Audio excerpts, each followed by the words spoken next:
هوبا انزل لي بقى بطنجية الموزة دي، بتبقى عبارة عن موزة وعليها شوية بطاطس كده، واللحمة بتاعتها بتبقى دايبة قوي، وزي ما انت شايف كده حاجة عظمة. وعندهم برضو شوية مشويات جامدة قوي. واحد صاحبي انسحب من لسانه كده وقال لي تعالى اعزمك بقى في مطعم مشويات عنب. قلت له المشويات هي اللي عنب؟ قال لي لا، المطعم هو اللي اسمه مشويات عنب.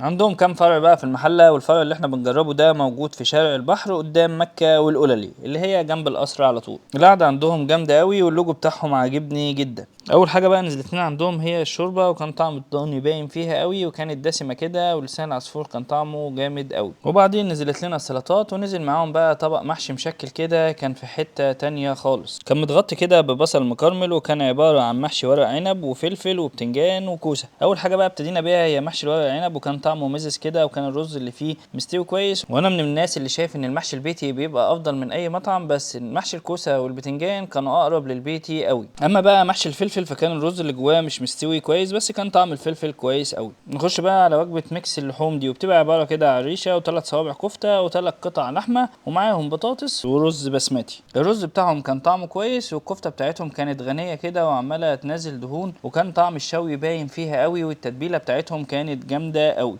اما بقى الريشه الحزينه اللي كانت جايه مع الوجبه كانت مستويه كويس قوي، وكانت بتدوب، وكان نفسي يبقى فيه 3 4 ريشات معاها. قطع اللحمه بقى كانت بتشد سنه كده، بس كانت طعمها كويس، وكان طعم الشوي باين فيها قوي، والتتبيله بتاعتهم بصراحه كانت جامده قوي. نخش بقى على الشوك جامد بتاع طنجيه الموزه دي، وهي بتنزل كده كانت بتاخد قلبي معاها، وزي ما انت شايف كده اللحمه دايبه وسايبه من العظم خالص، وبينزل معاها بقى رز ابيض، وزي ما انت شايف كده اللحمه بتبقى دايبه قوي، وطعم الفخار بقى فيها كده في الشوي بتبقى حاجه جامده قوي. والموزه دي ضاني بقى، وطعم الضاني طاغي قوي. لحمه ضاني. والبطاطس دي بقى نزلت بقى في الصوص بتاعها، بقى طعمها احسن من اللحمه كمان، خصوصا بقى لو حطيت بقى شويه بطاطس كده مع شويه صوص على الرز الابيض، هيبقى الطعم في حته تانية خالص. والطنجيه دي من احسن الحاجات اللي انا جربتها عندهم. وبكده تكون انتهت تجربتنا النهارده. لايك وفولو عشان في تجارب تانية جامده جدا، ولو انت على اليوتيوب ما تنساش تعمل سبسكرايب للقناه.